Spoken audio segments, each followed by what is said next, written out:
आज हम लोगों की चर्चा में जो टॉपिक है उसका नाम है कंडीशनल सेंटेंसेस। इसके दो पार्ट्स होंगे, एक होगा बेसिक जिसकी चर्चा आज होगी और फिर आगे हम लोग इसकी जो एडवांस जो पैकेज का हिस्सा होगा उसकी चर्चा करेंगे। कंडीशनल सेंटेंसेस में तीन तरह के बेसिक कंडीशनल सेंटेंसेस की बात कही गई है। एक है जिसका ग्रामेटिकल नेम है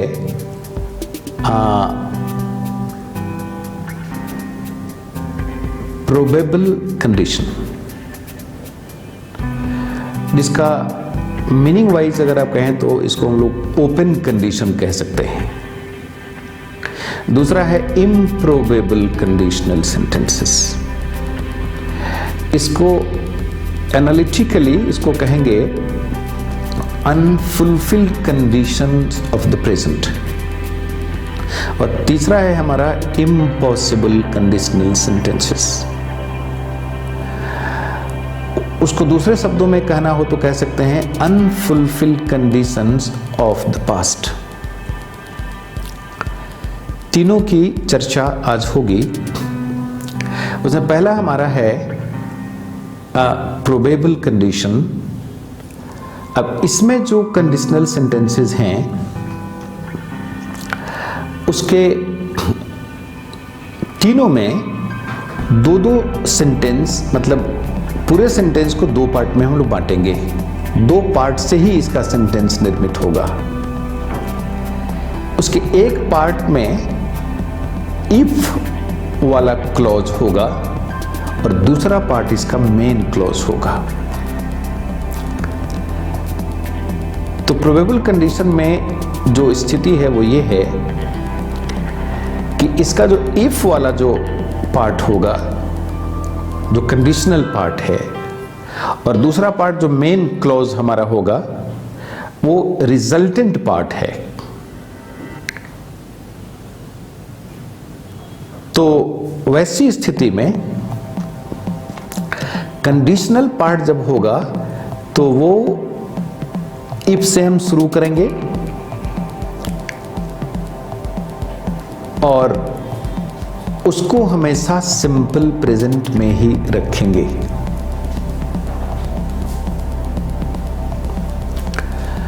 और इसका जो दूसरा पार्ट है, जो मेन क्लॉज है हमारा, वो तीन चार संभावनाओं के लेकर हमारे सामने आ सकता है। एक होगा फ्यूचर टेंस का वाक्य, एक होगा सेंटेंसेस बेस्ड ऑन मॉडल, एक हो सकता है इंपेरेटिव सेंटेंस और एक हो सकता है इंटेरोगेटिव सेंटेंस।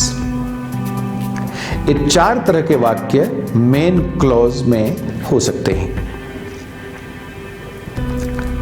अब जैसे उदाहरण से इन बातों को ज़्यादा स्पष्टता से समझाया जा सकता है। जैसे इसका जो इफ वाला पार्ट है वो हो रहा है कि if you come to Delhi. If वाला पार्ट है ये sentence, if you come to Delhi. तो ये सिंपल प्रेजेंट का वाक्य है। ये मैंडेटरी है कि ये सिंपल प्रेजेंट का ही वाक्य होगा। तो if you come to Delhi एक पार्ट हो गया। अब दूसरा है जो कहा जा रहा है कि you will see the Red Fort. तो फर्स्ट पार्ट हो गया if you come to Delhi simple present में, और दूसरा पार्ट इसका जो मेन क्लॉज है वो हो रहा है you will see the Red fort. ये मेन क्लॉज जो है you will see the Red fort, ये फ्यूचर टेंस में हो गया। फिर इसी वाक्य में हम कह सकते हैं कि if you come to Delhi you can see the Red Fort. तो ये मॉडल पर आधारित हमारा मेन क्लॉज हो गया। फिर एक दूसरा सेंटेंस आप देखें कि if you come to Delhi where will you stay.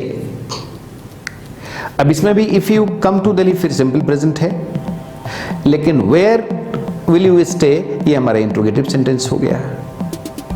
फिर है कि if you see Mohan, if you see Mohan, ये इफ वाला क्लॉज है, फिर सिंपल प्रेजेंट में है, तो send him here, send him here ये हमारा इंपेरेटिव सेंटेंस हो गया।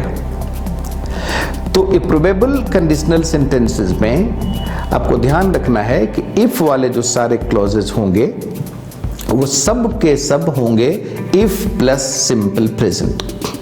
फिर मेन क्लॉज जो कॉमा के बाद जो दूसरा सेंटेंस इसका जो पार्ट है, जो जिसको मेन क्लॉज कहते हैं, उसमें बस 4 संभावनाएं हैं जो आपको जो सूट करे उसका इस्तेमाल कर सकते हैं। एक कि फ्यूचर सेंटेंस में हो सकता है, प्रेजेंट टेंस में भी हो सकता है। फ्यूचर टेंस में, प्रेजेंट टेंस मतलब सिंपल प्रेजेंट में भी, उसके बाद इंपरेटिव में हो सकता है, इंट्रोगेटिव में हो सकता है, और मॉडल पर आधारित सेंटेंस में हो सकता है। मैंने चारों का एग्जाम्पल दिया है। एक एग्जाम्पल आप देखिए जिसमें हमारा इफ वाला जो सेंटेंस है वो भी सिंपल प्रेजेंट में है, और जो हमारा उसके बाद पार्ट वाला मेन क्लॉज है वो भी हमारा सिंपल प्रेजेंट में है। जैसे if you heat iron, comma, it expands. If you heat ice, it melts. दोनों वाक्यों में हमारा दोनों सेंटेंस प्रेजेंट में है, तो ये सब हो सकता है। इसके तरफ आपको ध्यान देना है। ये हमारा हुआ प्रोबेबल कंडीशनल सेंटेंसेस, मतलब कंडीशनल सेंटेंसेस जिसमें हम कह सकते हैं कि इसमें ओपन कंडीशन है। एक अगर कंडीशन पूरा होता है तो दूसरी बात संभव है। अब ये दूसरी तरह का कंडीशनल सेंटेंस है जिसका नाम हमने दिया था कि ये होगा इम्प्रोबेबल कंडीशनल सेंटेंसेस। अब इन सेंटेंसेस को देखिए, इसका जो फर्स्ट पार्ट होगा वो होगा सिंपल पास्ट। पहले वाले का हुआ था सिंपल प्रेजेंट। अब इसमें इफ वाला जो पार्ट होगा, कंडीशनल पार्ट, वो होगा इफ प्लस सिंपल पास्ट। और फिर इसके बाद जो हमारा मेन क्लॉज होगा, वह सेंटेंस जो होगा वह होने वाला है subject plus past of simple future, या फिर past equivalent of shall, will और कैन। इस तरह के वाक्य होंगे आपको इस पार्ट में, जो हमारा दूसरा पार्ट है इम्प्रोबेबल कंडीशन। ये इम्प्रोबेबल कंडीशनल सेंटेंसेस में हमने कहा कि इफ वाला पार्ट हमारा सिंपल पास्ट में होगा, और दूसरा पार्ट जो होगा वो पास्ट ऑफ सिंपल फ्यूचर होगा, या उन सेंटेंसेस में past equivalent of shall, will या कैन होगा। जैसे if a demon appeared in the hall. अब if a demon appeared in the hall, अब ये सेंटेंस हमारा सिंपल पास्ट में है। तो दूसरा पार्ट इसका हो रहा है कि all would flee away। अब ये पास्ट ऑफ सिंपल फ्यूचर हो गया। all will flee away नहीं, all would flee away ये हो सकता है। अब जैसे if she had a degree, if she had a degree, तो ये हमारे सिंपल पास्ट का वाक्य है। तो दूसरा पार्ट हो रहा she could get a job। फिर हो रहा है कि if I were a bird, simple past, I would fly high, फिर पास्ट ऑफ सिंपल फ्यूचर। फिर दूसरा वाक्य देखें कि if you had this impression, you would get success in your life. यहां भी you would get success in your life हमारा past of simple future हो रहा है। तो ये मैंडेटरी है कि अगर सिंपल पास्ट का सेंटेंस हमारा इफ वाला क्लॉज होता है तो मेन क्लॉज ऐसे ही वाक्य जो हमने रखा 4-5 वाक्य आप रख सकते हैं, इसका प्रयोग कर सकते हैं।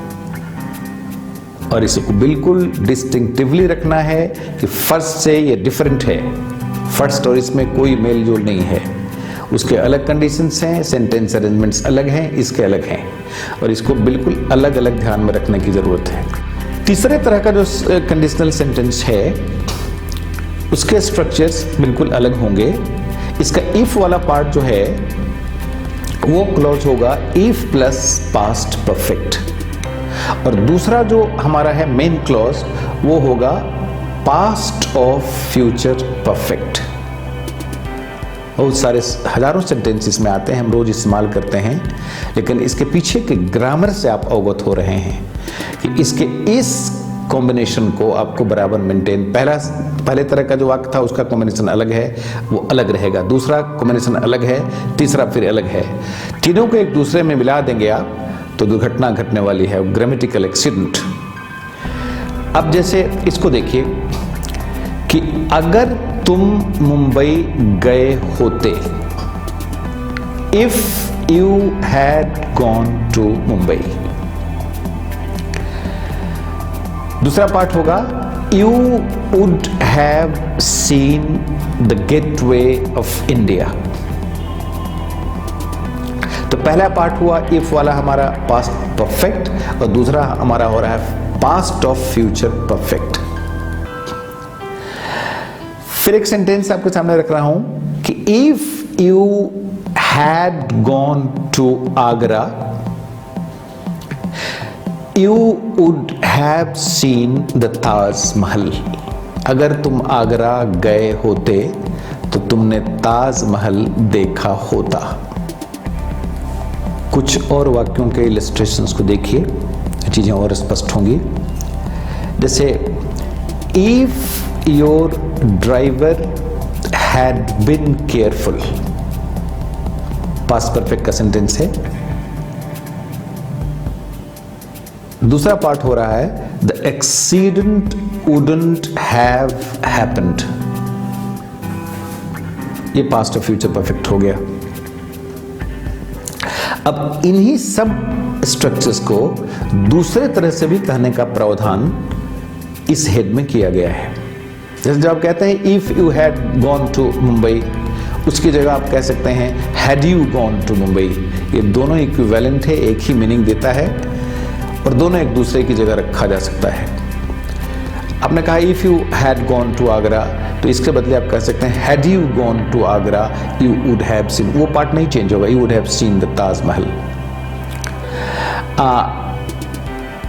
Had you come to Delhi you would have seen the president house.